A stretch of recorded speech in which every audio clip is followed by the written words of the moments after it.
Welcome to our special educare. আবারও কিন্তু একটি ম্যারাথন ক্লাস নিয়ে চলে আসলাম। আজকের এই ভিডিওতে আমরা বাংলা প্যাডাগজির ম্যারাথন ক্লাস নিয়ে আলোচনা করব, যেখানে তোমাদের বেসিক টু অ্যাডভান্স লেভেল পর্যন্ত আমরা নিয়ে যাব।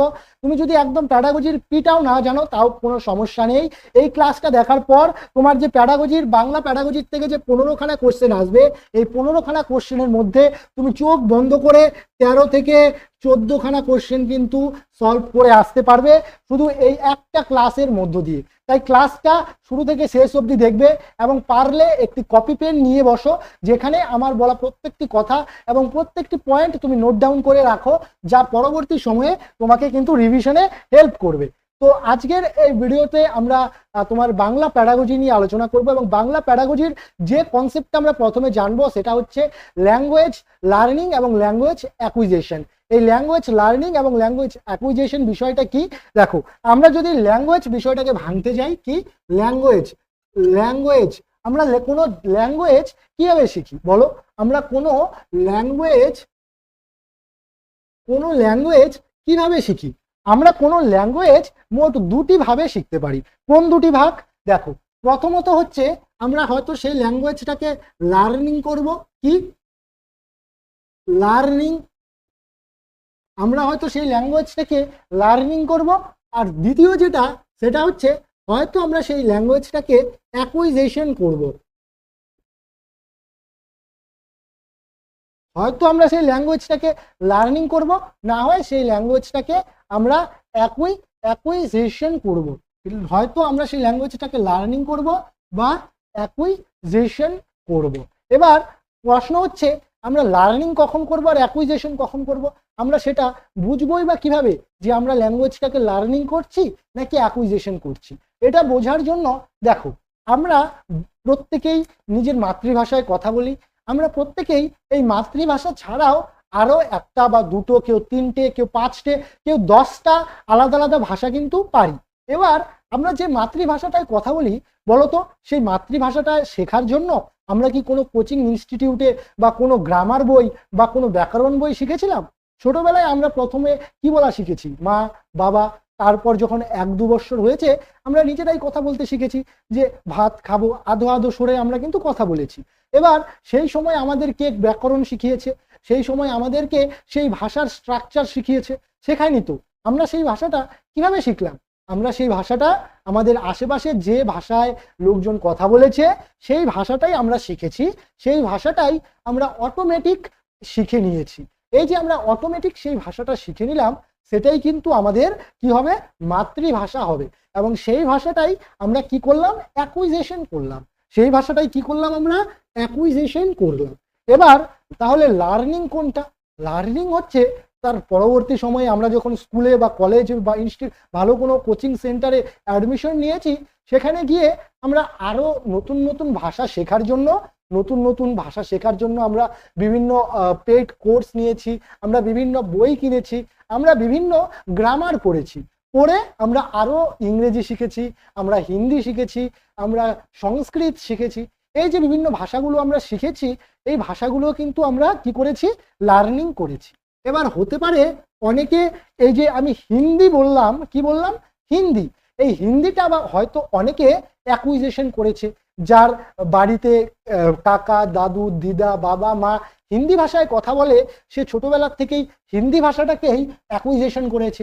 হতে পারে যে একজন ধরো আমেরিকায় থাকে, তাহলে তার ক্ষেত্রে কি হবে? তার বাড়িতে নিশ্চয়ই ইংরেজিতে সবাই কথা বলে, তাহলে সে কি করবে? সেই ইংরেজি ভাষাটাকে অ্যাকুইজিশন করবে। এইভাবে সবাই সবার মাতৃভাষা বা যে ভাষায় আমরা ছোটবেলায় শুনেছি, সেই শুনে শুনে শিখেছি, প্রথম যে ভাষায় কথা বলতে শিখেছি, সেই ভাষাটা আমরা কি করি? অ্যাকুইজিশন করি। তোমরা এটা সিম্পলি মনে রাখবে, আমরা যে ভাষাটা প্রথম বলতে শিখেছি, প্রথম যে ভাষায় আমরা কথা বলতে শিখেছি, সেই ভাষাটা প্রত্যেকেই আমরা অ্যাকুইজিশন করেছি। এর পরবর্তী সময়ে আমরা নিজেদের চাহিদা মেটানোর জন্য বিভিন্ন রকমের ভাষা শিখেছি। সেই ভাষাটা আমরা কোনো যদি একটি ইনস্টিটিউটে একটি প্রপার গাইডেন্সের মাধ্যমে আমরা শিখে থাকি, তাহলে সেই ভাষাটাই কি? লার্নিং। হতে পারে প্রত্যেকের অ্যাকুইজিশন করা ভাষা আলাদা আলাদা, এটা হতেই পারে, এটা কিন্তু অস্বাভাবিকের কিছু নেই। এখানে দেখো সেটাই বলেছে। এখানে কি বলেছে? এখানে বলেছে ল্যাঙ্গুয়েজ অ্যাকুইজিশন কি? শিশু স্বাভাবিক পরিবেশে অন্যদের শুনতে শুনতে, বলতে বলতে এবং যোগাযোগ করতে করতে যে ভাষা অর্জন করে তাকেই ল্যাঙ্গুয়েজ অ্যাকুইজিশন বলে, যেটা আমি তোমাদের একটু আগে বললাম। তাহলে ল্যাঙ্গুয়েজ লার্নিং কি? সচেতনভাবে নিয়ম মেনে, অর্থাৎ কোনো একটি নিয়ম মেনে, কোনো একটি গ্রামারের স্ট্রাকচার মেনে, কোনো একটি রুলস মেনে, কোনো একটি বই পড়ে, কোনো শিক্ষা বা অনুশীলনের মাধ্যমে বারবার প্র্যাকটিস করে আমরা যে ভাষাকে শিখি সেটাই ল্যাঙ্গুয়েজ লার্নিং। তাহলে বোঝা গেল ল্যাঙ্গুয়েজ লার্নিং কি, ল্যাঙ্গুয়েজ অ্যাকুইজিশন কি। এটার থেকে আমি বলছি তোমাদের এক থেকে দুইখানা কোশ্চেন কিন্তু তোমরা পরীক্ষায় দেখতে পারবে। তাই যে টপিকটা আমি বললাম ল্যাঙ্গুয়েজ লার্নিং কি, ল্যাঙ্গুয়েজ অ্যাকুইজিশন কি, এটা মাথায় ঢুকিয়ে রাখো। বা তোমরা পারলে এই যে আমি দুটো পয়েন্ট লিখেছি, এই দুটো পয়েন্ট তোমরা খাতায় নোট ডাউন করে রাখো, স্ক্রিনশট নিয়ে রাখো, যাই করে রাখো। ভালোভাবে যখন তুমি এটাকে বারবার পড়বে, বারবার বোঝার চেষ্টা করবে, মাথায় এমনভাবে সেট হবে, দেখবে এই ল্যাঙ্গুয়েজ লার্নিং আর অ্যাকুইজিশন থেকে কোশ্চেন আসলে তুমি 1 সেকেন্ডে সলভ করে দেবে। এই যে আমি তোমাদের টপিকগুলো বোঝাচ্ছি, তোমরা ভাববে অনেকে এত বড় বড় ল্যাঙ্গুয়েজ লার্নিং এর নোট পড়েছে, এত বড় বড় অ্যাকুইজিশনের নোট পড়েছে। আমার বন্ধু 2 পাতার অ্যাকুইজিশনের নোট পড়েছে, আমার বান্ধবী 6 পাতার লার্নিং এর নোট পড়েছে। আর স্যার আপনি দুটো পয়েন্ট বললেন, এর থেকে আমি কি বুঝবো? তোমাকে 2 পাতা বা 6 পাতা নোট পড়তে হবে না। আমি যতটুকু বলছি জাস্ট এতটুকুনি মনে রাখার চেষ্টা করো, এতটুকুনি বারবার রিভিশন দাও। রিভিশন দেওয়ার পরে এই টপিক থেকে কোনো কোশ্চেন আসলে তুমি যদি না সলভ করতে পারো, তাহলে আমার ডেসক্রিপশন বক্সে দেখো হেল্পলাইন নাম্বার আছে, সেখানে যা খুশি গালাগালি দিয়ে চলে যেও, কোনো কিচ্ছু আমি বলবো না। আমি গ্যারান্টি দিচ্ছি এই টপিক ছোট হলেও, এই আমার পয়েন্টগুলো ছোট হলেও শুধু বোঝার চেষ্টা করো। এই কনসেপ্টগুলো যদি একবার বুঝে নাও না, তাহলে তোমাকে 10 পাতা 20 পাতার নোটস পড়তে হবে না, অল্প পড়েই তুমি বেশি অ্যান্সার করতে পারবে, যেটা আমি নিজে করেছি। তাই সেই ট্রিকটাই তোমাদের আমি শেখাচ্ছি। এবার দেখো অ্যাকুইজিশনে এবং লার্নিং এর মধ্যে বেসিক পার্থক্য কি। বেসিক পার্থক্য যদি আমরা দেখতে যাই, দেখো স্বাভাবিক প্রক্রিয়া কি, স্বাভাবিক প্রক্রিয়া অ্যাকুইজিশন, যেটা আমরা বললাম একা একাই ঘটে। আর যে জিনিসটা একা একা ঘটে সেটা কি ন্যাচারাল বা স্বাভাবিক একটি প্রক্রিয়া। এবং তাহলে যদি অ্যাকুইজিশন স্বাভাবিক প্রক্রিয়া হয়, তাহলে লার্নিং কি? লার্নিং হচ্ছে সচেতন প্রক্রিয়া।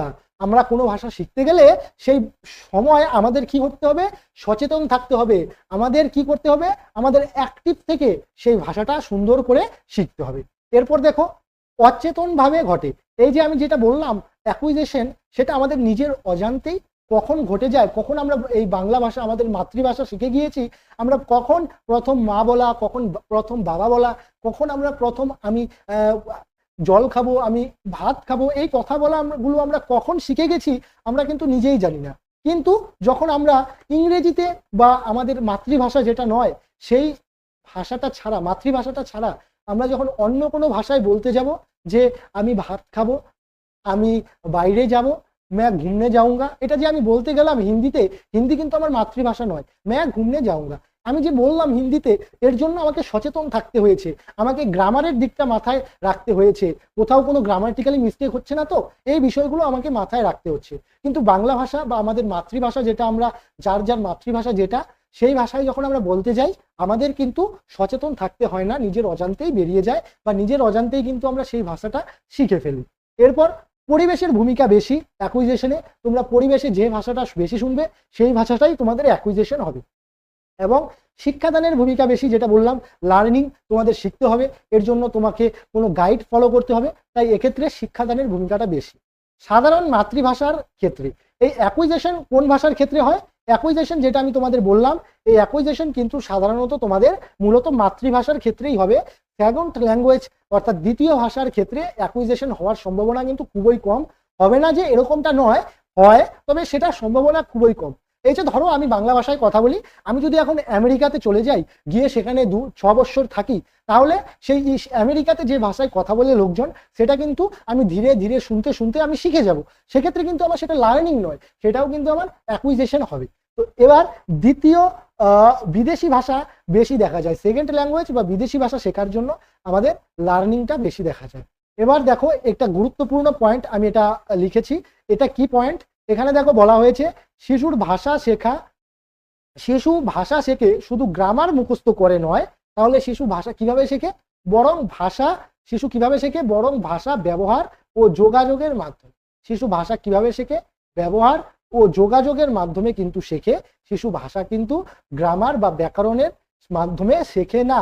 এই পয়েন্টগুলো তোমরা পারলে খাতায় নোট ডাউন করে রাখো, এই পয়েন্টগুলো তোমাদের এক্সামের জন্য কিন্তু খুবই গুরুত্বপূর্ণ। এরপরে দেখো কি বলা হয়েছে, পরে বলা হয়েছে প্রিন্সিপাল অফ ল্যাঙ্গুয়েজ টিচিং। কি প্রিন্সিপাল অফ ল্যাঙ্গুয়েজ টিচিং? এই যে ল্যাঙ্গুয়েজ লার্নিং এবং ল্যাঙ্গুয়েজ অ্যাকুইজিশন আমরা শিখে নিলাম, এর পরের টপিকে আমরা কি পড়ব? এর পরের টপিকে আমরা পড়ব ল্যাঙ্গুয়েজ টিচিং প্রিন্সিপাল। কি পড়বো আমরা পড়ব প্রিন্সিপালস। কি পড়বো আমরা? পড়বো principles, principles of language teaching. এই পয়েন্টটা আমরা যখন পড়বো, আমরা কতগুলো ল্যাঙ্গুয়েজ শেখার প্রিন্সিপাল নিয়ে আলোচনা করব। Principal of language, principal of language, principal of language. এক্ষেত্রে দেখো তোমাদের যে প্রিন্সিপালগুলো জানতে হবে সেগুলো দেখো, ভাষা শিখনের প্রধান নীতি। ভাষা শেখনের প্রধান নীতি কি? ভাষা শেখনের প্রধান যে নীতিগুলো আমাদের জানতে হবে সেগুলো হচ্ছে সহজ থেকে কঠিন। কি প্রথম প্রিন্সিপালে কি বলা হয়েছে? সহজ থেকে কঠিন বা সিম্পল টু কমপ্লেক্স। কি সহজ থেকে কঠিন বা সিম্পল টু কমপ্লেক্স? এটা কি দেখো, আমরা ভাষা শিখি কিভাবে? আমরা যে কোনো ভাষা নয়, যে কোনো জিনিস শেখার জন্য আমরা প্রথমে সহজভাবে শিখি, সহজ জিনিসটা শিখি। সহজ জিনিসটা যখন আয়ত্ত হয়ে যায়, ধীরে ধীরে ধীরে ধীরে প্র্যাকটিসের মাধ্যমে আমরা আরো জটিল, আরো কঠিন বিষয় শিখতে পারি। তো এটা একটা প্রিন্সিপাল ধরে রাখো। তোমাদের পরীক্ষায় এরকম ভাবে প্রশ্ন দেবে যে নিচের কোনটি ভাষা শিখনের নীতি বা প্রিন্সিপাল নয়। তোমাদের 4টে অপশন দিয়ে দেবে, সঠিক 4টে অপশন থাকবে, তার মধ্যে 3টে অপশন সঠিক থাকবে, একটা ভুল থাকবে।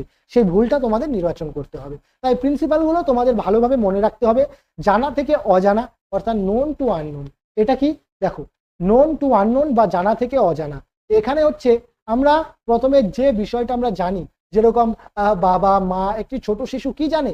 বাবা মা কাকা দাদা, এই শব্দগুলো বলতে জানে। এই শব্দগুলো প্রথমে শিখবে, তারপর সে শিখবে স্কুল, কলেজ, পেন্সিল, বই, কম্পিউটার, মোবাইল, এই শব্দগুলো তারপরে শিখবে। তারপরে আরো ইন্টারনেট, গুগল ব্রাউজার, তারপর MS পেইন্ট, MS ওয়ার্ড, এই সমস্ত ওয়ার্ড তারপরে শিখবে। এইভাবে জানা থেকে অজানার দিকে ধীরে ধীরে ধীরে ধীরে শিশু শিখবে। এরপরে কি বলা হয়েছে? এরপরে বলা হয়েছে কনক্রিট থেকে অ্যাবস্ট্রাক্ট। এটা গুরুত্বপূর্ণ একটি পয়েন্ট। কনক্রিট আর অ্যাবস্ট্রাক্ট বিষয়টা কি দেখো, কনক্রিট হচ্ছে এই যে আমার হাতে আমি 3টে মার্কার ধরে আছি বা দেখতে পাচ্ছি, মার্কারটা আমি ফিল করতে পারছি। এটা এখন কি? এটা এখন আমার কাছে কনক্রিট বা মূর্ত অবস্থায় আছে। কনক্রিট এর বাংলা কি? মূর্ত।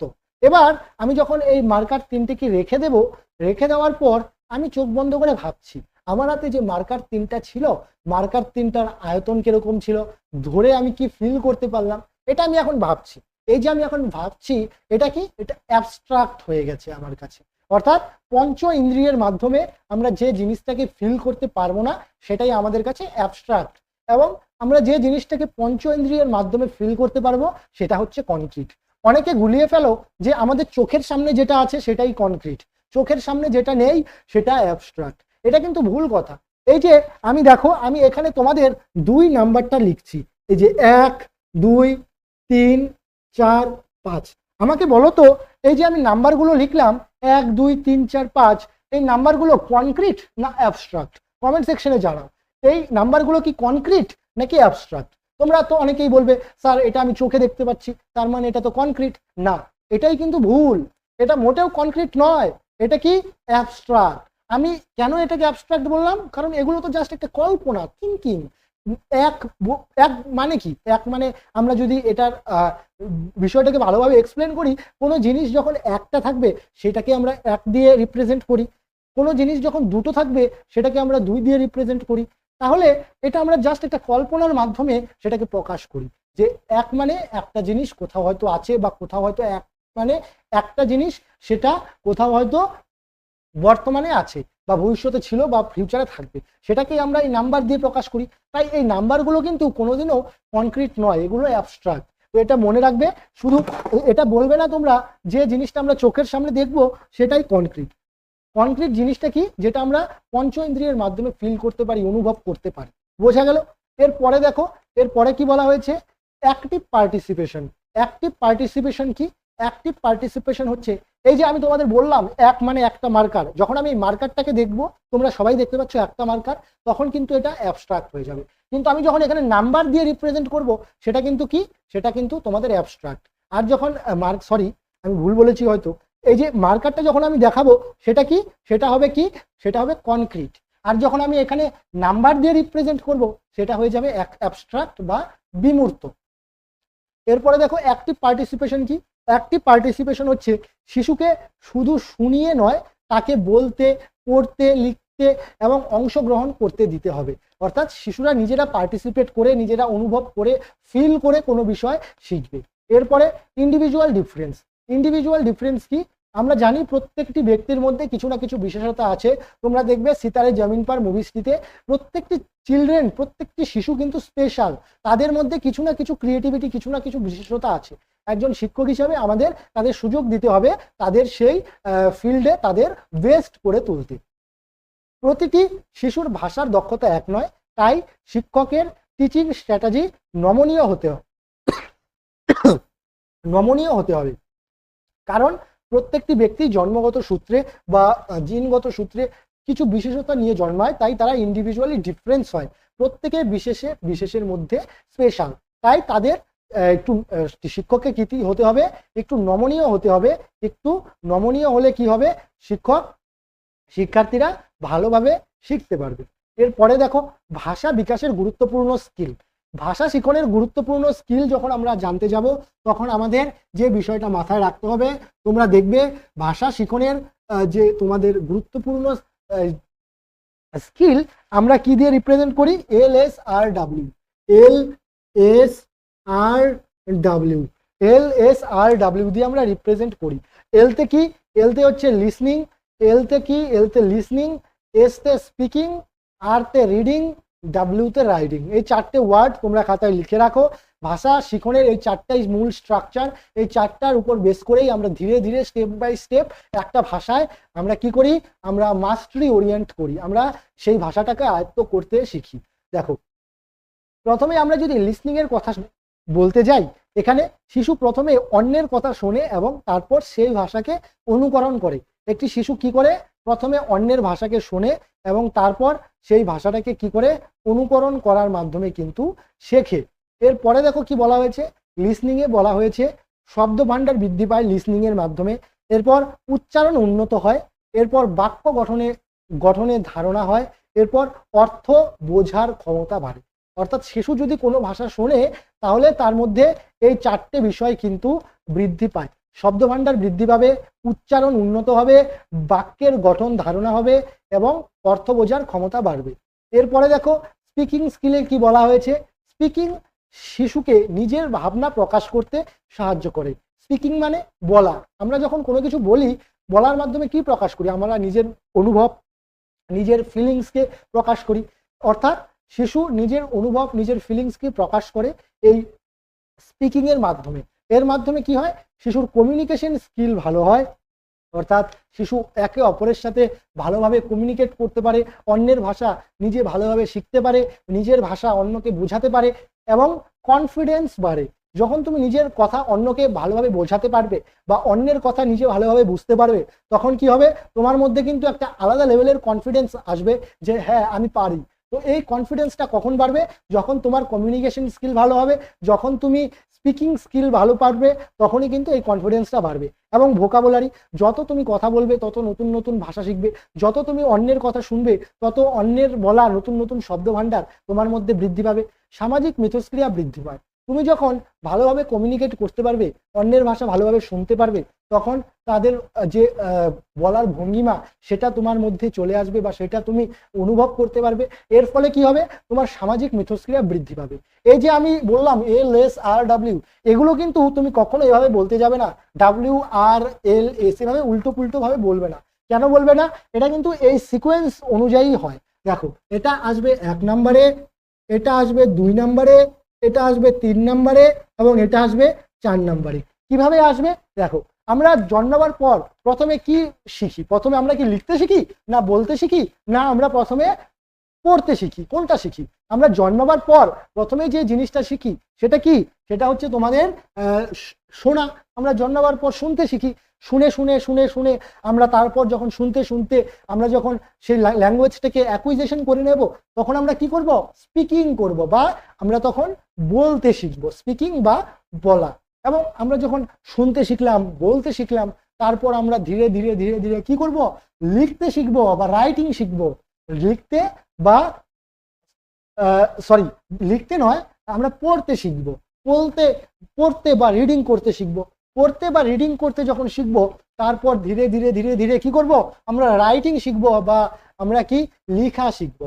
এইভাবে সিকোয়েন্স মেনেই কিন্তু তোমাদের ল্যাঙ্গুয়েজ ডেভেলপমেন্ট হয়। তাই তোমরাও এই সিকোয়েন্সটাকে মেনেই ফলো করেই বলবে। প্রথমে কি বলবে, প্রথমে বলবে লিসনিং, তারপর কি বলবে স্পিকিং, তারপর রিডিং, তারপর রাইটিং। এইভাবেই কিন্তু তোমরাও সিকোয়েন্স মেনেই বলবে। এরপরে দেখো কি বলা হয়েছে, এরপরে বলা হয়েছে লিসনিং এবং স্পিকিং হলো ভাষা বিকাশের ভিত্তি। অর্থাৎ তুমি লিখতে না জানো, তুমি পড়তে না জানো, কোনো অসুবিধা নেই, কিন্তু তুমি যদি শুনতে এবং বলতে না জানো, তাহলে কিন্তু অনেক অসুবিধা হবে। কেন? কারণ নিজের অনুভূতিকে বলতে পারবে না। তাই লিসনিং এবং স্পিকিং তোমার কোনো ভাষা শেখার জন্য কি প্রধান ভিত্তি। তুমি যখন কোনো ভাষা শিখতে যাবে, তুমি জাপানিজ শিখতে যাও, তুমি ইংরেজি শিখতে যাও, তুমি চাইনিজ শিখতে যাও, প্রথমে তোমাকে কি করতে হবে, প্রথমে কিন্তু তোমাকে শুনতে শিখতে হবে। সেই ভাষাটাকে তুমি বারবার শুনবে, শুনতে শুনতে শুনতে শুনতে তুমি যখন সেই ভাষাটাকে ক্যাপচার করে নেবে, আয়ত্ত করে নেবে, তখন তুমি সেই ভাষাটা বলতে পারবে। বলতে বলতে বলতে বলতে তুমি যখন শুনতেও ভালো পারবে, বলতেও ভালো পারবে, তখন তুমি সেই ভাষাটা পড়তে পারবে। পড়ার পর যখন তুমি সেটাতেও মাস্টারি ওরিয়েন্ট করে নেবে, লিখতে পারবে। তাই লিসনিং এবং স্পিকিং এই দুটোকে কোনো ভাষার মূল ভিত্তি বলা হয়েছে। তো এই পয়েন্টটা মনে রাখবে, এটা কিন্তু প্রশ্ন আসে পরীক্ষায়, একাধিকবার সিটেটে এসেছে। কি কোনো ভাষার মূল ভিত্তি কি, লিসনিং, স্পিকিং, রিডিং, রাইটিং। এ এবং বি উভয়ই সত্য, এ সত্য, বি সত্য, কোনোটাই সত্য নয়। তাহলে তোমরা কি দেবে, এ এবং বি উভয়ই সত্য। কারণ লিসনিংও কোনো ভাষার মূল ভিত্তি, স্পিকিংও কোনো ভাষার মূল ভিত্তি, কিন্তু রিডিং, রাইটিং কোনো ভাষার মূল ভিত্তি নয়। সেটা তোমাকে সেই ভাষাটাকে আরো ইমপ্রুভ করতে, আরো বেটার করতে সাহায্য করে। এরপর ফাংশন অফ ল্যাঙ্গুয়েজ। এখানে কি আমরা কোনো ভাষা শিখবো কেন, সেই ভাষার কিছু কাজ আছে, সেই কাজগুলোকে আমরা হাসিল করার জন্য আমরা সেই ভাষাটা শিখবো। এবার সেই কাজগুলো কি কি, সেই কাজগুলো হচ্ছে অন্যের সঙ্গে যোগাযোগ করা। আমরা কোনো ভাষা অন্যের সঙ্গে যোগাযোগ করতেই কিন্তু শিখবো। আমি যখন চীনে ঘুরতে যাব, তখন আমাকে চাইনিজ শিখতে হবে। কেন শিখতে হবে? সেই চীনা ভাষা বা চাইনিজ ভাষা শিখে আমি সেখানকার লোকজনের সাথে কমিউনিকেট করব, সেখানকার লোকজনকে আমার খিদে পেলে আমি জানাবো, আমি দোকানে গিয়ে কোনো কিছু কিনতে চাইলে তাকে আমি বোঝাবো যে চীন বা চাইনিজ ভাষার মাধ্যমে যে আমার এই জিনিসটা প্রয়োজন, এই জিনিসটার দাম কত, আমি চীনের ভাষায় তাকে বলবো। এরপর দেখো নিজের অনুভূতি ও চিন্তা প্রকাশ করে। কোনো ভাষা যখন আমরা শিখবো, কোনো ভাষা যখন আমরা পড়বো, সেটার মাধ্যমে কি হবে, আমাদের নিজের যে কিছু অনুভূতি আছে, আমাদের নিজের যে কিছু চিন্তা আছে, এই যে আমি তোমাদের এখন বোঝাচ্ছি, এটা আমার নিজের চিন্তা, এটা আমার নিজের অনুভূতি, যেটা আমি যেভাবে পারছি, ভালো খারাপ আমি যেভাবে পারছি, আমি নিজের বেস্ট দিয়ে তোমাদের বোঝানোর চেষ্টা করছি। অর্থাৎ আমার নিজের অনুভূতিটাকে আমি তোমাদের সামনে তুলে ধরার চেষ্টা করছি। এটা 2 নম্বর পয়েন্ট হয়ে গেল। 3 নম্বর পয়েন্টে কি বলা হয়েছে, 3 নম্বর পয়েন্টে বলা হয়েছে সমাজের মানুষের সঙ্গে সম্পর্ক তৈরি করতে। অর্থাৎ সমাজের মানুষের সঙ্গে তুমি কিভাবে নিজের সাথে তাদের ভালো কমিউনিকেশন তৈরি করবে, কোনো একটি ভাষার মাধ্যমে, কোনো একটি ল্যাঙ্গুয়েজের মাধ্যমে। ধরো আজকে এখানে একজন চীন থেকে লোক আসলো, সে কিন্তু একাকিত্ব ফিল করবে। কেন? কারণ না কেউ তার ভাষা বুঝতে পারবে, না সেই লোকটা আমাদের ভাষা বুঝতে পারবে। তাই তার সাথে আমাদের কিন্তু ভালো সম্পর্ক তৈরি হবে না, কারণ আমরা তাদের ভাষা বুঝতেই পারবো না। কিন্তু যখন আমরা তাদের ভাষা বুঝতে পারবো বা আমরা তাদের ভাষা শিখে নেব, সেও আমাদের ভাষা বুঝে যাবে, আমাদের ভাষা শিখে নেবে, তখন তার সাথে আমাদের সুন্দর একটা সম্পর্ক তৈরি হবে। কেন? কারণ আমরা তাকে আমাদের মনের ভাব, আমাদের ভাষা বোঝাতে পারবো, সেও আমাদের তার মনের ভাব, তার ভাষা বোঝাতে পারবে। বোঝা গেল? ক্লিয়ার? এরপরে কি বলা হয়েছে, চিন্তা ও রিজনিং এর ক্ষেত্রে ভাষা গুরুত্বপূর্ণ। আমরা যখন কোনো কিছু চিন্তা করি বা তর্ক দেই, রিজনিং মানে কি, যুক্তি তর্ক দেওয়া। এবার আমরা যুক্তি তর্ক কিভাবে দেব, কোনো একটি ভাষার মাধ্যমে। সেই ভাষাটা আমাদের প্রথমে শিখতে হবে, তারপর সেই ভাষার মাধ্যমে আমরা কাউকে কোনো কিছু তর্ক দেব, কোনো কিছু যুক্তি দেব। আমাদের নিজের চিন্তাকে, আমরা যেটা চিন্তা করছি, ধরো তোমরা আমাকে বললে স্যার 4 আর 5 কত হয়, আমি প্রথমে চিন্তা করব 4 আর 5 কত হতে পারে, 9 হবে না 10 হবে, আমি ভেবে চিন্তা করে বলবো যে 9 হবে। এটা আমি তোমাদের কিসের মাধ্যমে বলবো? আমি আমার নিজের ভাষার মাধ্যমে বলবো।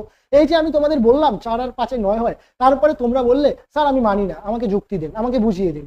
আমি তারপর তোমাদের কি করব, এই যে 4টা 1 2 3 4, 4টা দাগ 1 2 3 4 5, এই 5টা দাগ। এবার তোমরা এক এক করে গোনো, দেখো কয়টা হয়, নিজেরাই গুনে নাও। এই যে 4টা আর 5টা কটা হলো? 9টা হলো। এই যে আমি তোমাদের যুক্তি বা তর্ক দিলাম, এখানে আমি কোন ভাষা ব্যবহার করলাম? এখানে আমি গাণিতিক ভাষা ব্যবহার করলাম। এবং তোমাদের বোঝানোর জন্য আমি কোন ভাষা ব্যবহার করছি? আমি বাংলা ভাষা ব্যবহার করছি। অর্থাৎ নিজের যুক্তি, নিজের তর্ক, বিশ্লেষণ সবকিছু তোমার প্রেজেন্ট করার জন্য কোনো না কোনো ভাষার প্রয়োজন হয়। তাই ভাষা সব থেকে গুরুত্বপূর্ণ একটি বিষয়। এরপর নতুন জ্ঞান অর্জন করতে, এই যে তোমরা এই যে আমি তোমাদের বললাম 4 আর 5 9 হয়, তোমরা নিশ্চয়ই জানতে না, তাই আমাকে জিজ্ঞেস করলে। এবার তোমরা যখন এই বিষয়টা শিখলে, নিশ্চয়ই তোমরা গাণিতিক ভাষা জানতে, তাই গাণিতিক ভাষা জানতে বললেই এই যুক্তিটা তোমরা খুব অনায়াসে বুঝে গেলে। তোমরা নিশ্চয়ই বাংলা ভাষা বুঝতে, তাই বাংলা ভাষা বুঝতে জন্যই আমার বলা যুক্তিগুলো তোমরা বাংলা ভাষায় আমি বললাম, তোমরা বুঝে গেলে। তাই কি কি হলো, তোমাদের নতুন জ্ঞান অর্জনে সাহায্য করলো এই গাণিতিক ভাষা এবং বাংলা ভাষা। তাই তো প্রত্যেকটি ভাষাই আমাদের কি করে, জ্ঞান অর্জনে সাহায্য করে। তাই কোনো ব্যক্তি যত বেশি ভাষা জানবে, সে তত বেশি জ্ঞান অর্জনে তার সাহায্য হবে। সে এই নয় যে ভাষা জানে বলেই সে সব জানে, তবে অবশ্যই সে বেশি ভাষা জানে বলে তার জ্ঞান অর্জনে, তার নলেজ অ্যাকোয়ার করতে হেল্প হবে, সুবিধা হবে। এরপরে কল্পনা ও সৃজনশীলতার প্রকাশ। কোনো ভাষার মাধ্যমে আমরা কল্পনা এবং সৃজনশীলতাকে নিশ্চয়ই আরো বেশি করে প্রকাশ করতে পারবো। আমরা নিজের সৃজনশীলতা বা ক্রিয়েটিভিটি, কোনো কিছুকে আমি ভালো স্পিচ দিতে পারি, আমি ভালো বক্তৃতা দিতে পারি। এটা আমি কি, আমি পাবলিক স্টেজে গিয়ে যখন আমি এভাবে বলবো, তখন আমরা নিশ্চয়ই কোনো ভাষার মাধ্যমে বলবো। এভাবে চুপ করে থাকলে তো হবে না। বা আমরা যদি ভালো অ্যাক্টিং করতে পারি, এভাবে এভাবে আমি ভালো অ্যাক্টিং করছি, এটা কি, এটা আমার বডি ল্যাঙ্গুয়েজ, এটাও কিন্তু একটা ল্যাঙ্গুয়েজ। এটা কি, এটা সাইন ল্যাঙ্গুয়েজ। এই ল্যাঙ্গুয়েজের মাধ্যমে আমরা সেটাকে প্রকাশ করছি, সাইন ল্যাঙ্গুয়েজের মাধ্যমে। তো ল্যাঙ্গুয়েজ কি করে, আমাদের সৃজনশীলতা, আমাদের ক্রিয়েটিভিটি, আমাদের কল্পনা শক্তিকে প্রকাশ করতে সাহায্য করে। এরপরে দেখো কি বলা হয়েছে, গ্রামারের ভূমিকা। এই প্রশ্নটা কিন্তু বারবার আসে সিটেটে, যে ভাষা শিখনের জন্য বা ল্যাঙ্গুয়েজ অ্যাকুইজিশন বা ল্যাঙ্গুয়েজ, এভাবে তোমাদের প্রশ্ন ডিরেক্ট দিয়ে দেবে, ল্যাঙ্গুয়েজ অ্যাকুইজিশনের জন্য গ্রামার প্রধান ভূমিকা পালন করে। কথাটি সত্য না ভুল, তোমরা কি বলবে? গ্রামার কি প্রধান ভূমিকা পালন করবে ল্যাঙ্গুয়েজ অ্যাকুইজিশনের জন্য বা কোনো ভাষা শেখার জন্য? না, একদম না। ভাষা শেখার জন্য গ্রামার কিন্তু প্রধান ভূমিকা পালন করবে না। এটা তোমাকে কি করবে, সেই ভাষার উপর আরো তোমার ডিপ নলেজ দেওয়ার জন্য সাহায্য করবে, আরো ডিপ নলেজ দেওয়ার জন্য সাহায্য করবে, সেই ভাষায় মাস্টারি ওরিয়েন্ট করতে তোমাকে সাহায্য করবে। কিন্তু সেই ভাষা শেখার জন্য একমাত্র বা গ্রামারই গুরুত্বপূর্ণ, এটা কিন্তু ভুল। তো পরীক্ষায় আসলে তোমরা এভাবে সোজা না দিয়ে দেবে, ভাষা শেখার প্রধান কারণ গ্রামার, এটা তোমরা না দিয়ে দেবে। এরপর শিশুকে শুধু গ্রামার এর রুলস মুখস্থ করে নয়, ভাষা শেখার উচিত নয়। অর্থাৎ কোনো শিশুকে আমরা ব্যাকরণের যে নিয়ম, এগুলোর মাধ্যমে কোনো ভাষা শেখাবো না। আমরা কি করব, সেই শিশুকে ব্যাকরণের রুলস না মুখস্থ করিয়ে আমরা কি করব, সেটা সেই রুলস, সেই বিষয়গুলোকে আমরা একদম বাস্তবে প্রয়োগ করে দেব। আমরা বলবো না যে তোমার যে রাম, রাম, তারপর পেন, এগুলো কি, এগুলো নাউন, আমরা এভাবে বলবো না। আমরা বলবো, একটি সেন্টেন্স ব্যবহার করব। সেন্টেন্স ব্যবহার করে আমরা বলবো, এই যে আমরা রাম বললাম, পেন বললাম, যেগুলো একটি জিনিসের নাম, সেগুলো কি, সেগুলো হচ্ছে এক একটা নাউন। তাহলে শিশু কি বুঝে যাবে, রাম পেন, আমরা যদি বলি রাম এবং পেন এই দুটো নাউন, তাহলে শিশু এই দুটোই শিখবে। আর আমরা যখন বলবো কোনো কিছু নামই হচ্ছে নাউন, যেরকম রাম তারপর পেন, তাহলে শিশু এটাও বুঝে যাবে যে এই মাউস, এটাও একটা নাউন, এই মাউসটাও কি নাউন, এই যে তোমাদের একটি ডায়েরি, এটাও একটা কি নাউন, এটা শিশু বুঝে যাবে। তাই আমরা কি করব, আমরা শিশুকে গ্রামারের নিয়ম না মুখস্থ করে আমরা বাস্তবে প্রয়োগের মাধ্যমে শেখাবো। প্রথমে কি করব, ইউজ অফ ল্যাঙ্গুয়েজ, প্রথমে কমিউনিকেশন, শিশুর সেই ভাষার কমিউনিকেশনের উপর আমরা কাজ করব। তারপর সেই ভাষাটা শিশু বুঝতে পারছে কিনা, তার আন্ডারস্ট্যান্ডিং কতটা বেটার হয়েছে, তার উপর কাজ করব। এবং সবার শেষে আমরা গ্রামারের উপর কাজ করব, যাতে শিশু সেই ভাষার গ্রামার, সেই ভাষার ব্যাকরণ ভালোভাবে শিখতে পারে। আমরা প্রথমেই গ্রামার শেখাবো না, আমরা গ্রামার সবার শেষে বা লাস্টে শেখাবো। এরপরে দেখো গুরুত্বপূর্ণ আরো একটা কোশ্চেন নয়, আরো একটা টপিক।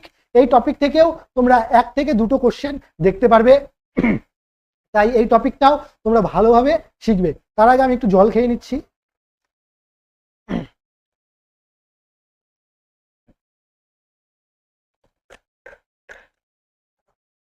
যেটা আমি তোমাদের বললাম যে চ্যালেঞ্জেস অফ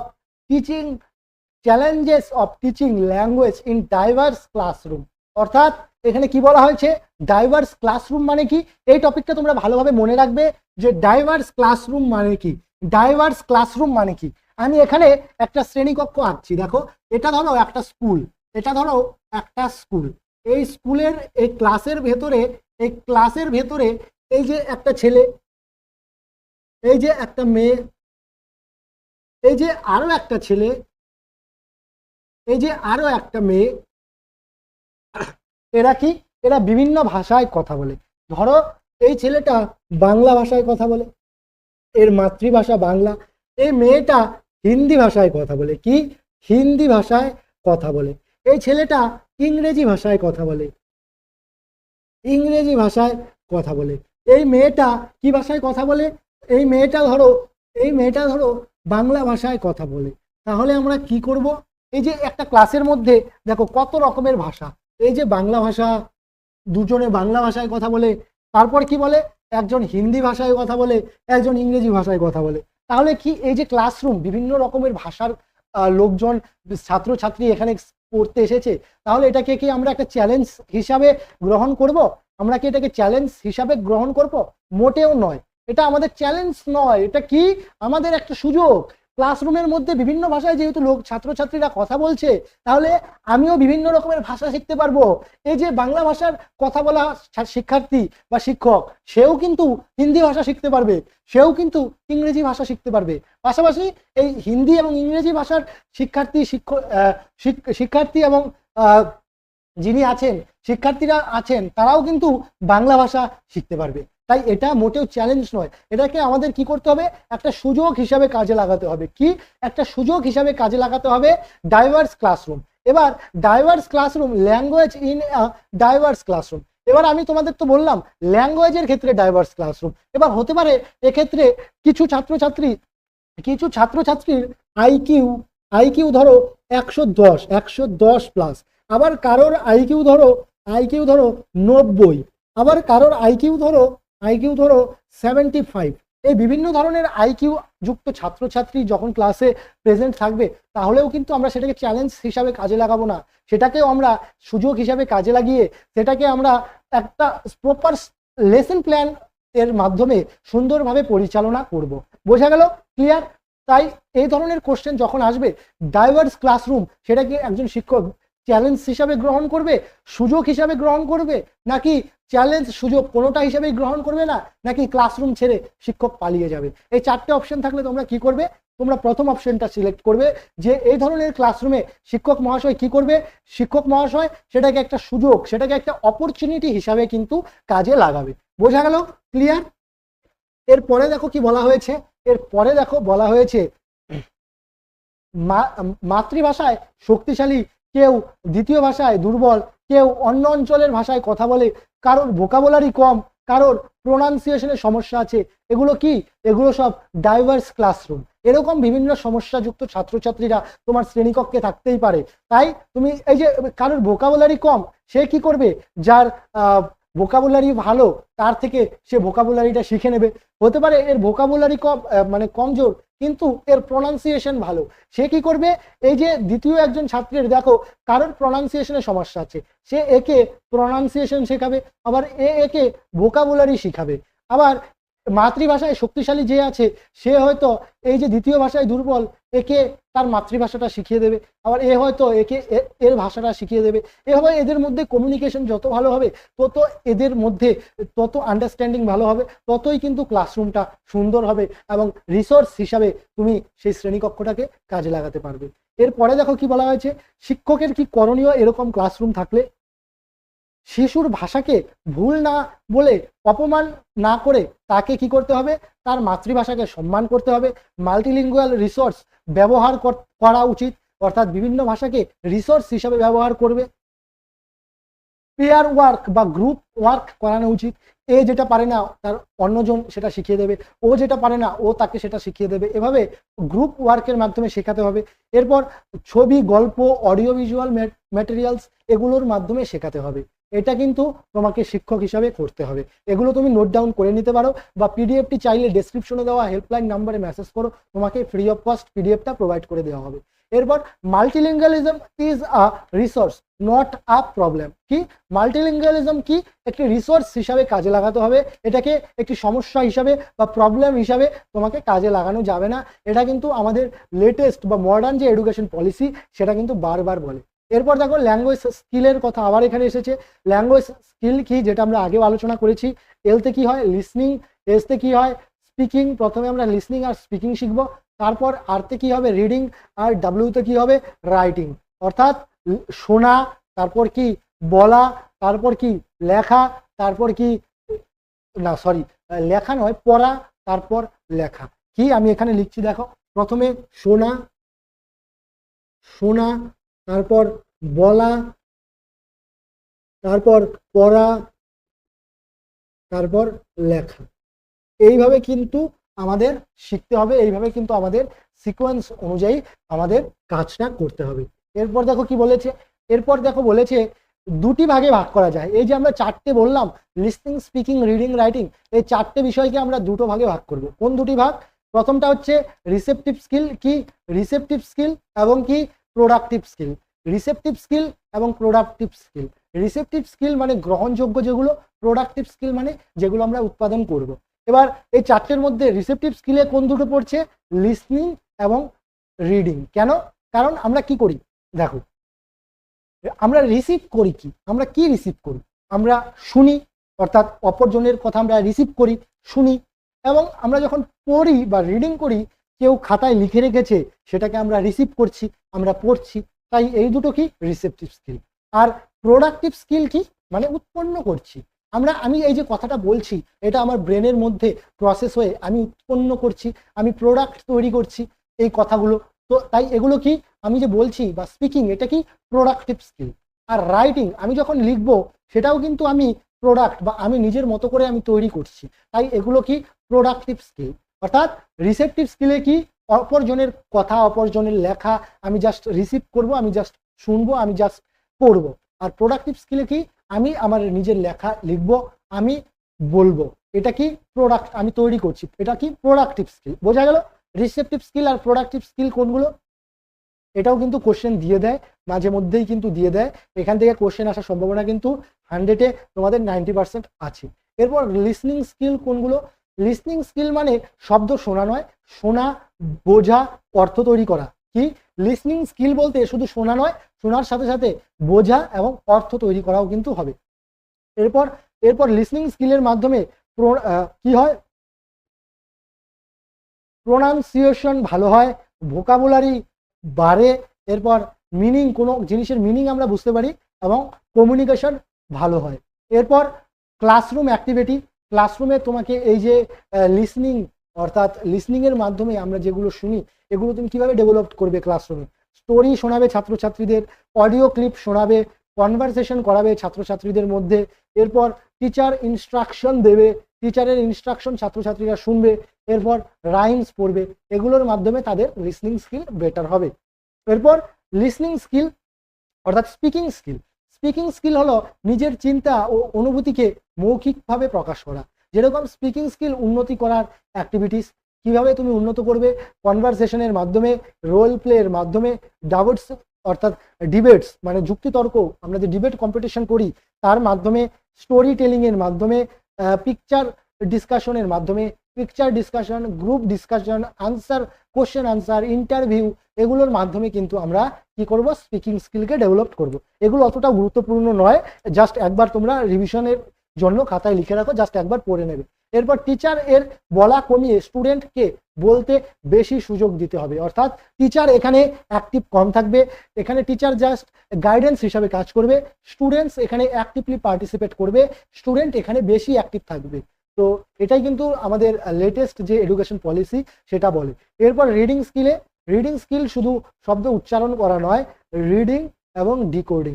আমরা যেটা পড়বো সেটাকে ডিকোড করতেও আমাদের সুবিধা হবে। অর্থাৎ ডিকোড মানে কি, যেটা আমরা পড়বো সেটার মধ্যে কি বলা হয়েছে সেটা যেন আমরা বুঝতে পারি ডিকোড করার মাধ্যমে। তারপর আমরা কি করব, কম্প্রিহেনশন, সেটা আমরা ডিকোড করে সেটাকে বুঝবো, তাহলেই কিন্তু রিডিং এর যে অ্যাকচুয়াল মিনিং সেটা কিন্তু সাকসেস হবে। এরপর রিডিং এর দুটি গুরুত্বপূর্ণ ধাপ। রিডিং এর আমরা দুভাগে আমরা ভাগ করতে পারি রিডিংকে, ইন্টেন্সিভ রিডিং এবং এক্সটেন্সিভ রিডিং। ইন্টেন্সিভ রিডিং কোনগুলো, অল্প অংশ খুব বিস্তারিতভাবে পড়া। আমরা যখন কোনো ব্যাকরণ পড়ি তখন কি করি, ব্যাকরণটাকে আমরা খুঁটিয়ে খুঁটিয়ে একদম বিশ্লেষণ করে ভেঙে ভেঙে পড়ি, তাহলে সেটা হচ্ছে ইন্টেন্সিভ রিডিং। আর এক্সটেন্সিভ রিডিং কি, ধরো আমরা কোনো গল্পের বই পড়ছি বা সংবাদপত্র পড়ছি, জাস্ট আমরা সেটাকে আনন্দ নেওয়ার জন্য আমরা জাস্ট একবার করে পড়ে যাই। গোপাল ভাঁড়ের যখন আমরা গল্প পড়ি সেটার আনন্দ নেওয়ার জন্য আমরা একবার করে জাস্ট পড়ে যাই, তাই সেটা আনন্দদায়ক এবং বোঝার জন্য এটা এক্সটেন্সিভ রিডিং এর মধ্যে পড়ে। বোঝা গেল ইন্টেন্সিভ আর এক্সটেন্সিভের ডিফারেন্স। ইন্টেন্সিভ মানে কি, খুঁটিয়ে খুঁটিয়ে পড়া, সেটাকে পুঙ্খানুপুঙ্খভাবে ব্যাকরণ যেভাবে আমরা পড়ি সেভাবে পড়া। আর এক্সটেন্সিভ মানে কি, আমরা যেভাবে গল্প যেভাবে আমরা পড়ি সেটা এক্সটেন্সিভ। কিন্তু এখানে কিন্তু কবিতাও পড়ে যায়, কবিতাও কিন্তু তোমাদের ইন্টেন্সিভ রিডিং এ পড়বে। কবিতা কি কেন পড়বে, কারণ কবিতা কিন্তু আমরা খুঁটিয়ে খুঁটিয়ে না পড়লে তার কিন্তু অ্যাকচুয়াল যে মানে সেটা কিন্তু আমরা বুঝতে পারি না।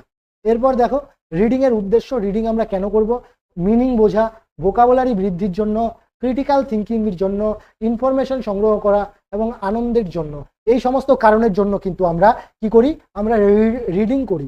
এরপর রাইটিং স্কিল, রাইটিং হলো নিজেদের চিন্তা ও ধারণা লিখিত আকারে প্রকাশ করা, এটাই কিন্তু রাইটিং। শুধু সুন্দর হাতের লেখা হলেই হবে না, মিনিংফুল রাইটিং হতে হবে।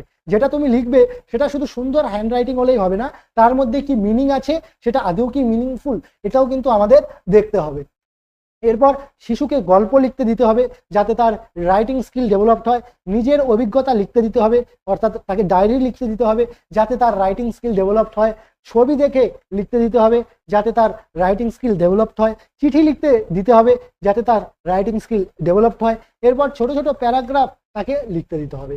এরপর দেখো কি বলা হয়েছে, evaluating language comprehension and proficiency. ভাষা দক্ষতা মূল্যায়ন করার সময় 4টি স্কিল দেখতে হবে। ভাষা দক্ষতা মূল্যায়ন করার সময় আমাদের কটা দক্ষতা দেখতে হবে, 4টি দক্ষতা দেখতে হবে, listening, speaking, reading, writing. Evaluation অর্থাৎ আমরা কোনো শিক্ষার্থী ভাষা কতটা ভালোভাবে বলতে পারছে বা কোনো শিক্ষার্থী কোনো ভাষা কতটা ভালোভাবে শিখেছে সেটা যাচাই করার জন্য আমরা কোন পদ্ধতিকে অবলম্বন করব। আমরা প্রথমে লিসনিং দেখব। ধরো আমি একটা শিক্ষার্থী একটা ভাষা কতটা ভালো শিখেছে এটার আমি একটা পরীক্ষা নিচ্ছি 40 নাম্বারের মধ্যে। তার মধ্যে সেই শিক্ষার্থী যখন লিসনিং ভালোভাবে অর্থাৎ শুনতে পারবে, শুনে তার কথা ভালোভাবে বুঝতে পারবে, তখন আমি তাকে 10 নাম্বার দেব। এরপর সে যখন ভালোভাবে বলতে পারবে সেটা শুনে, তখন তাকে আমি আরও 10 নাম্বার দেব। এরপর রিডিং করতে পারবে, আরও 10 নাম্বার দেব। রাইটিং করতে পারবে, আরও 10 নাম্বার দেব। তার মানে সে 40-এ 40 পেয়ে গেল। এর মধ্যে একটি শিশু যদি শুধু স্পিকিং আর রিডিং করতে পারে, একটি শিশু যদি শুনতে এবং বলতে পারে অর্থাৎ লিসনিং আর স্পিকিং করতে পারে, এই রিডিং আর রাইটিং যদি না পারে, তাহলে তাকে আমি 40-এর মধ্যে 20 দেব। বোঝা গেল কোনো শিক্ষার্থী বা কোনো ব্যক্তি কতটা ভালো ভাষা শিখেছে সেটা আমরা এই 4টি স্টেজের মাধ্যমে আন্দাজ করতে পারবো বা ইভালুয়েটিং বা মূল্যায়ন করতে পারবো। কোন 4টা? Listening, speaking, reading, writing. এরপর দেখো কি বলা হয়েছে, অ্যাসেসমেন্টের ধরন। অ্যাসেসমেন্ট মূলত 3 ধরনের হয়। কয় ধরনের? 3 ধরনের অ্যাসেসমেন্ট হয়। আমরা কি ফর্মেটিভ অ্যাসেসমেন্ট এবং সামেটিভ অ্যাসেসমেন্ট এই দুটোকে পড়ব। অ্যাসেসমেন্ট মূলত ক ধরনের হয়? অ্যাসেসমেন্ট মূলত তোমাদের 2 ধরনের হবে। কয় ধরনের? 2 ধরনের হবে। কি? একটা ফর্মেটিভ অ্যাসেসমেন্ট, একটা সামেটিভ অ্যাসেসমেন্ট। এবার এই ফর্মেটিভ আর সামেটিভ অ্যাসেসমেন্টের মধ্যে তোমরা দেখতে পারবে যে আরো এক ধরনের অ্যাসেসমেন্ট আছে, সেটা কি ডায়াগনস্টিক অ্যাসেসমেন্ট। কি? Diagnostic assessment. এবার এই 3টে বিষয় আমরা ভালোভাবে বুঝবো। প্রথমে আমরা ফর্মেটিভ অ্যাসেসমেন্ট বলবো। ফর্মেটিভ অ্যাসেসমেন্ট হচ্ছে কোনো প্রক্রিয়া চলাকালীন অ্যাসেসমেন্ট। ধরো আমি কি করছি, আমি একটি সবজি রান্না করছি।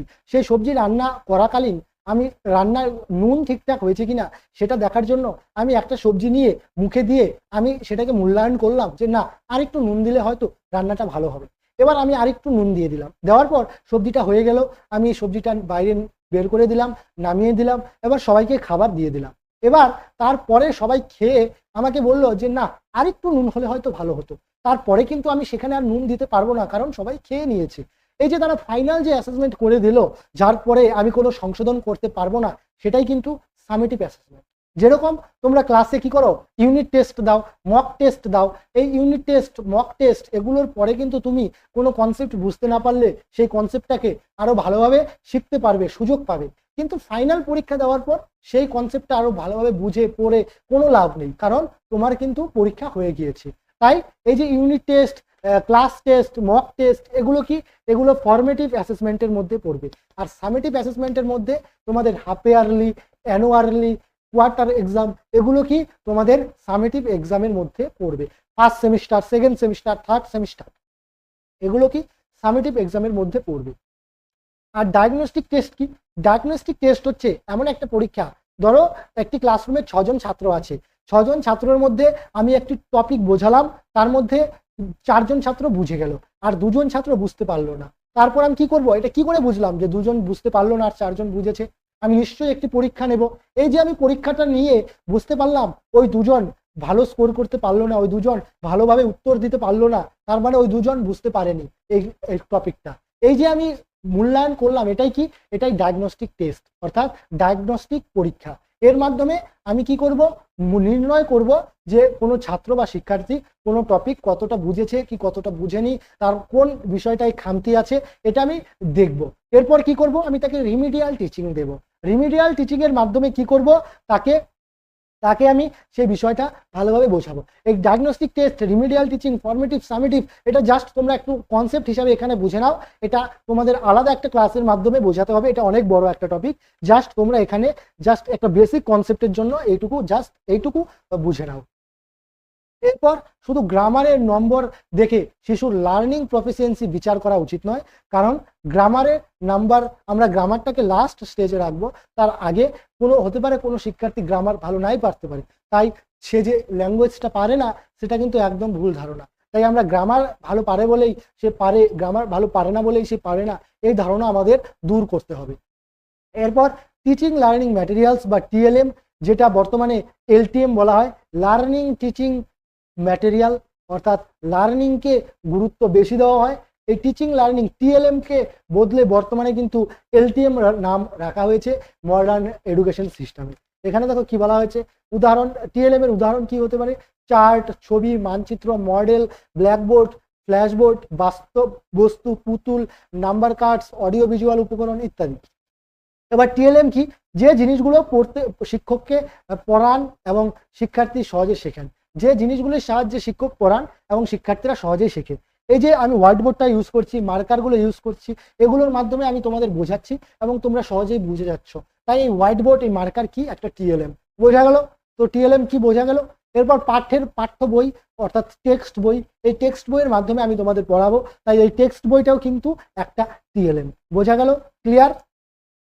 এরপর টিএলএম এর প্রধান উদ্দেশ্য, টিএলএম এর প্রধান উদ্দেশ্য কি, টিএলএম আমরা কেন ইউজ করব, শিক্ষাকে সহজ করে। টিএলএম এর মাধ্যমে বোঝালে বিষয়টা কনক্রিট হয়, মূর্ত হয়, তাই শিক্ষার্থীরা বিষয়টি ভালোভাবে বুঝতে পারে। শিক্ষার্থীর মনোযোগ আকর্ষণ করে। যখন আমরা একটি ক্লাসরুমে ভালো ভালো অ্যাট্রাকটিভ আকর্ষণীয় টিএলএম ইউজ করব, শিক্ষার্থী সেই বিষয়টির উপর বেশি মনোযোগী এবং বেশি অ্যাট্রাকটিভ, বেশি আকর্ষণ ফোকাস করবে, তাই শিক্ষার্থী সেই বিষয়টি খুব ভালোভাবে শিখতে পারবে। এরপর শিক্ষাকে আনন্দদায়ক করে, শিক্ষার্থীরা আনন্দের সাথে, উৎসাহের সাথে সেই বিষয়টা শেখার জন্য ফোকাস করে। এরপর বিমূর্ত ধারণাকে মূর্ত ধারণায় কনভার্ট করে। এই যে আমি এখানে 1 লিখলাম, এখানে 2 লিখলাম, এটা কিন্তু বিমূর্ত ধারণা। যখন আমি এখানে 1 মানে একটা মার্কার, এই যে একটা মার্কার, 2 মানে 2টা মার্কার, এভাবে মার্কার দিয়ে রিপ্রেজেন্ট করব, তখন কিন্তু এই টিএলএম এর মাধ্যমেই এই নাম্বারটাকে তোমাকে মূর্ত হিসাবে বোঝাবে। এই যে একটি ছোট শিশু কিভাবে বুঝবে এই 1 মানে একটা মার্কার, তাকে আমাকে এই মার্কারটা দিয়ে মূর্ত করে তুলতে হবে বিষয়টাকে, যে একটা জিনিস মানে একটা মার্কার, 2টা জিনিস মানে এই যে 2 নাম্বার। তো এভাবে যখন আমরা বোঝাবো, অর্থাৎ টিএলএম সেই বিষয়টাকে মূর্ত করে তুলতে সাহায্য করে। এরপর শিক্ষার্থীর সক্রিয় অংশগ্রহণ বাড়ায়। আমরা যখন এই বিষয়টাকে ভালোভাবে এভাবে তুলব, তখন শিক্ষার্থী আকর্ষণ বা নিজের উৎসাহের সাথে সেই বিষয়টাকে বেশি করে ফোকাস করবে। এরপর শেখার বিষয়কে দীর্ঘস্থায়ী করে। টিএলএম এর মাধ্যমে আমরা যখন বিষয়টাকে প্রেজেন্ট করব, শিক্ষার্থীর মনে সেই বিষয়টা অনেক দিন ধরে সেভ থাকবে।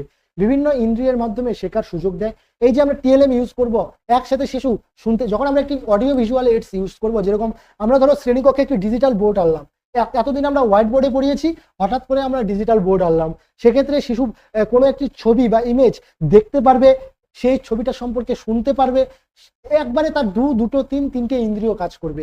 তাই কি হবে, তাই তার বিষয়টাকে সহজ হবে এবং শিক্ষার্থীর কৌতূহল এবং সৃজনশীলতা বৃদ্ধি পাবে। ব্যক্তিগত পার্থক্য অনুসারে আমরা বিভিন্ন টিএলএম ইউজ করতে পারি। ধরো কোনো শিশু কি কম শুনতে পায়, তাই আমরা কি করব, আমরা মাইকেরই ব্যবহার করব, যাতে ক্লাসরুমের সাউন্ডটা বেশি হয়, যাতে পেছনে বসা বা যে শিশু কম শুনতে পারে সেও যাতে ভালোভাবে শুনতে পারে। তাই টিএলএম শিক্ষার্থীকে শেখাতে সাহায্য করে, শিক্ষক ও শিক্ষার্থীদের মধ্যে ইন্টারাকশন বাড়ায়। এগুলো জাস্ট তোমরা একবার করে পড়ে নেবে, তাই তোমরা বুঝে যাবে। এরপরে দেখো কি বলা হয়েছে, টিএলএম এর বৈশিষ্ট্য। টিএলএম কি কোন কোন বৈশিষ্ট্য সমৃদ্ধ হতে হবে? সহজ হতে হবে, বেশি জটিল হলে চলবে না। যে বিষয় পড়ানো হচ্ছে তার সাথে যেন সেই টিএলএম সম্পর্কযুক্ত থাকে।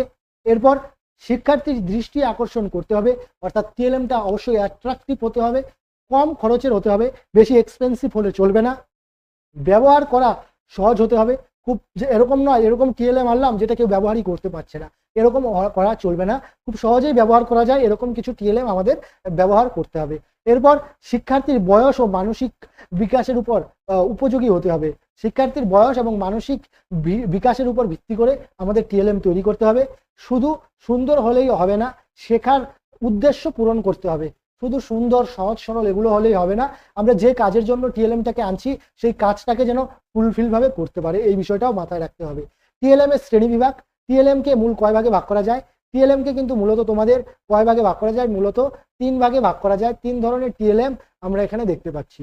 কোন 3 ধরনের টিএলএম? দেখো এখানে যে 3 ধরনের টিএলএম আমরা দেখতে পাচ্ছি, visual aids, audio visual aids এবং অডিও হেডস। অর্থাৎ যে জিনিসগুলো আমরা শুধু দেখতে পাই, যেরকম এই যে হোয়াইট বোর্ড, এটা কি ভিজুয়াল এইডস এর মধ্যে পড়বে।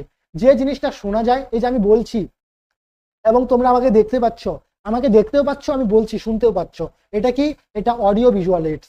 এরপর অডিও এইডস কোনগুলো? টেপ রেকর্ডার, তারপর আমি কোনো কিছু রেকর্ড করে এনে তোমাদের শোনাচ্ছি, সেটা কি? শুধু অডিও এইডস। বোঝা গেল visual AIDS, audio AIDS, audio visual AIDS এর মধ্যে পার্থক্য।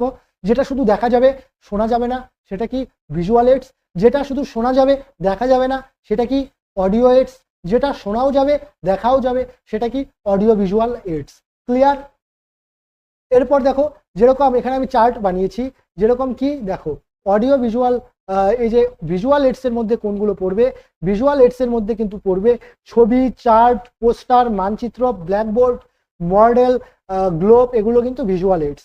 Radio, audio recorder, podcast, language laboratory, এগুলো কিন্তু কি? এগুলো হচ্ছে তোমাদের অডিও এইডস। ল্যাঙ্গুয়েজ ল্যাবরেটরি কি? ল্যাঙ্গুয়েজ ল্যাবরেটরি হচ্ছে এমন একটা ল্যাবরেটরি বা এমন একটা শ্রেণীকক্ষ বা এমন একটা কক্ষ যেখানে বিভিন্ন রেকর্ডারের মধ্যে বিভিন্ন ধরনের তোমাদের বিষয় রেকর্ড করা থাকবে, যেটা তোমরা শুনে সেই বিষয়টাকে বুঝতে পারবে। এরকম একটা কক্ষে যেখানে সব ধরনের জিনিস রেকর্ড করে রাখা থাকে, সেটাই কি? Language laboratory. বোঝা গেল? এরপর অডিও ভিজুয়াল এইডস কোনগুলো? টেলিভিশন, এডুকেশনাল ভিডিও, অ্যানিমেশন, এরপর প্রেজেন্টেশন, এরপর স্মার্ট ক্লাস, এগুলো কি? এগুলো তোমাদের অডিও ভিজুয়াল এইডস। বোঝা গেল? ক্লিয়ার? এরপরে দেখো, এরপরে আমরা যে বিষয়টা জানবো, এই ছকটা তোমরা চাইলে স্ক্রিনশট নিয়ে নিতে পারো। ছকটা আমি তোমাদের আরো একবার ভালোভাবে দেখাচ্ছি, তোমরা স্ক্রিনশট নিয়ে নাও। এই ছকটা তোমরা খুব ভালোভাবে পড়বে, এই ছকটা খুব ভালোভাবে পড়বে। Visual AIDS, audio AIDS, audio visual AIDS, এগুলো সব, এই যে এগুলো সব ভিজুয়াল এইডস, এগুলো সব অডিও এইডস, এগুলো সব অডিও ভিজুয়াল এইডস। ক্লিয়ার? এরপর দেখো low cost, no cost, low cost, no cost. TLM কে হতে হবে একদম কম মূল্যের, বা এরকম হতে হবে একদম মূল্যহীন। একদম কম মূল্যের এবং মূল্যহীন কিভাবে হতে হবে? দেখো, যেসব টিএলএম কম খরচে বা কোনো খরচ ছাড়াই স্থানীয় সহজলভ্য উপকরণ দিয়ে তৈরি করা যায় এরকম উপকরণ ব্যবহার করতে হবে। যেরকম আমরা নুড়ি পাথর ব্যবহার করতে পারি, আমরা কোনো গাছের শুকনো পাতা ইউজ করতে পারি, আমরা কোনো গাছের বীজ বা শুকনো বীজ ইউজ করতে পারি, আমরা কোনো গাছের শুকনো ডাল ইউজ করতে পারি টিএলএম হিসাবে, আমরা আশেপাশে থাকা বিভিন্ন অপ্রয়োজনীয় জিনিস বা খুব স্বল্প মূল্যের জিনিসকে আমরা টিএলএম হিসাবে কাজে লাগাতে পারি। এরপর উদাহরণ হিসাবে পুরনো সংবাদপত্র, কার্ডবোর্ড, বোতল, ঢাকনা, কাঁচি, পাথর, বীজ, পুরনো বাক্স, ফেলে দেওয়া কাগজ, এগুলোকে আমরা টিএলএম হিসাবে কাজে লাগাতে পারি। এরপর রিমিডিয়াল টিচিং, যেটা আমি তোমাদের বললাম, শিশুর নির্দিষ্ট লার্নিং গ্যাপ বা লার্নিং ডিফিকাল্টি চিহ্নিত করে বিশেষ পরিকল্পনার মাধ্যমে সেই সমস্যা দূর করার শিখন পদ্ধতিকে রিমিডিয়াল টিচিং বলে। আমি যে একটু আগে তোমাদের বললাম ডায়াগনস্টিক টেস্ট, সেই ডায়াগনস্টিক টেস্টের মাধ্যমে যখন আমরা বুঝতে পারবো কোনো শিক্ষার্থী কোনো টপিক বুঝতে পারেনি বা কোনো টপিকের কোনো জায়গায় গ্যাপ আছে বা সে ডিফিকাল্টি ফিল করছে কোনো টপিক বুঝতে, তাহলে আমরা তাকে রিমিডিয়াল টিচিংয়ের মাধ্যমে তাকে এক্সট্রা ক্লাস যে আমরা প্রোভাইড করব সেটাই কিন্তু রিমিডিয়াল টিচিং। তার মাধ্যমে তার সেই সমস্যাকে আমরা দূর করব। এটাই কিন্তু তোমাকে প্রত্যেকটা শিক্ষককে করতে হবে। এটা জাস্ট ভেবো না যে শিক্ষার্থীর জন্য করছো, এটা একজন শিক্ষকের দায়িত্ব, এটা একজন শিক্ষকের কর্তব্য, এটা প্রত্যেকটি শিক্ষককেই করতেই হবে। এরপর দেখো কি বলা হয়েছে, রিমিডিয়াল টিচিং মানে শিশুকে শাস্তি দেওয়া নয় বরং সাপোর্ট করা। রিমিডিয়াল টিচিং মানে কি, এই যে কোনো একটি শিশুকে ডায়াগনস্টিক টেস্টের মাধ্যমে জানতে পারলাম শিশুটি কোনো টপিক বুঝতে পারেনি, তার মানে এই নয় শিশুকে আমি নীল ডাউন করিয়ে রাখলাম, শিশুকে আমি মাঠে কান ধরিয়ে দাঁড় করিয়ে রাখলাম, এটা নয়। শিশুকে কি করতে হবে, শিশুকে ডায়াগনস্টিক টেস্টের পর যদি বুঝতে পারি শিশু কোনো টপিক বুঝতে পারেনি, তাহলে তাকে কি করতে হবে, রিমিডিয়াল টিচিং এর মাধ্যমে তাকে সেই টপিকটা সুন্দরভাবে বোঝাতে হবে। বোঝা গেল? ক্লিয়ার? তো এই ছিল আজকের ম্যারাথন ক্লাস। এই পিডিএফটা তোমরা যারা পেতে চাও ডেসক্রিপশনে দেওয়া হেল্পলাইন নাম্বারে মেসেজ করো, আমরা তোমাকে প্রোভাইড করে দেব। এবং এই যে আজকের ম্যারাথন ক্লাসটা করলাম, এখানে কিন্তু আমি চেষ্টা করেছি তোমাদের প্রত্যেকটা টপিককে তুলে ধরতে, এবং প্রত্যেকটা টপিক তুলে ধরে সেই প্রত্যেকটা টপিক অল্প অল্প করে জাস্ট বেসিক যে কনসেপ্ট, সেই বেসিক কনসেপ্টটাকে তোমাদের মধ্যে ক্লিয়ার করানো। এর পরের ক্লাসগুলোতে আমরা প্রত্যেকটা ক্লাসে একটা টপিক ধরে ধরে আমরা করব। যেরকম আমরা কোনো একটি প্রথম ক্লাসে আমরা কি করব, লার্নিং অ্যাকুইজিশন মানে কি, সেখানে আমরা অ্যাকুইজিশনের সম্পর্কে বিস্তারিত আরো ভালোভাবে জানার চেষ্টা করব। এরপর ল্যাঙ্গুয়েজ লার্নিং কি, সেখানে আমরা লার্নিং সম্পর্কে জানার চেষ্টা করব। এর পরের ক্লাসে আমরা কি দেখব, এর পরের ক্লাসে আমরা প্রিন্সিপাল সম্পর্কে পড়বো, সেখানে আমরা প্রিন্সিপালকে আরো ভালোভাবে বোঝার চেষ্টা করব। যেহেতু তোমাদের পরীক্ষা সামনেই, খুব সময় কম, তাই এই যে তোমরা যদি জাস্ট এই ম্যারাথন ক্লাসটা দেখে নাও, তোমরা আমি বলবো তোমরা 15-র মধ্যে 13 থেকে 14 স্কোর করতে পারবে। এবং যারা 15 স্কোর করতে চাও তারা আমার পরবর্তী যে ক্লাসগুলো আমি নিয়ে আসবো, যেখানে তোমাদের কি করব, টপিক ধরে ধরে বোঝাবো একদম পুঙ্খানুপুঙ্খ বিশ্লেষণের মাধ্যমে, তারা সেই ক্লাসগুলো অ্যাটেন্ড করো, তাহলে তোমরা 15-তে 15 জাস্ট চোখ বন্ধ করে নিয়ে আসতে পারবে। তো এই ছিল আজকের ক্লাস। ক্লাসটি ভালো লাগলে বন্ধু বান্ধবদের মধ্যে বেশি বেশি করে শেয়ার করো। এবং তোমরা যারা আমাদের চ্যানেলে প্রথমবার ভিজিট করছো, প্রত্যেককে একটাই রিকোয়েস্ট, চ্যানেলটিকে সাবস্ক্রাইব করে রাখো। কারণ একটা ক্লাস তুমি জাস্ট একটা সাবস্ক্রাইব করে রাখলে আমাদের মোটিভেশনও বাড়ে। পরবর্তী সময়ে আমরা তোমাদের জন্য এই কনসেপ্টগুলো আরো বেটারভাবে, আরো বেটার নোটস প্রোভাইড করে, আরো বেটার নোটস প্রস্তুত করে তোমাদের জন্য আরো সুন্দরভাবে ক্লাস নিয়ে আসতে পারি। তো বোঝা গেল? তো এই ছিল আজকের ক্লাস। পরবর্তী ক্লাসের জন্য আমাদের চ্যানেলে অবশ্যই নজর রাখো, চ্যানেলটিকে সাবস্ক্রাইব করে। এবং ততক্ষণ পর্যন্ত আজকের এই নোটসটা তোমরা যেটা তৈরি করলে হ্যান্ড রিটেন, সেটা রিভিশন দিতে থাকো। আমরা পরবর্তী ক্লাসে তোমাদের ইংরেজি প্যাডাগজি সম্পর্কে আলোচনা করব, এবং ইবিএস প্যাডাগজি, ম্যাথ প্যাডাগজি, তোমাদের চাইল্ড ডেভেলপমেন্ট সমস্ত সমস্ত ক্লাস আমরা এক এক করে এই চ্যানেলের মধ্যে নিয়ে আসবো। তাই তোমরা চ্যানেলটিকে সাবস্ক্রাইব করে বেল আইকন প্রেস করে রাখো, যাতে পরবর্তী ক্লাসের নোটিফিকেশন সবার আগে তোমার কাছে পৌঁছে যায়।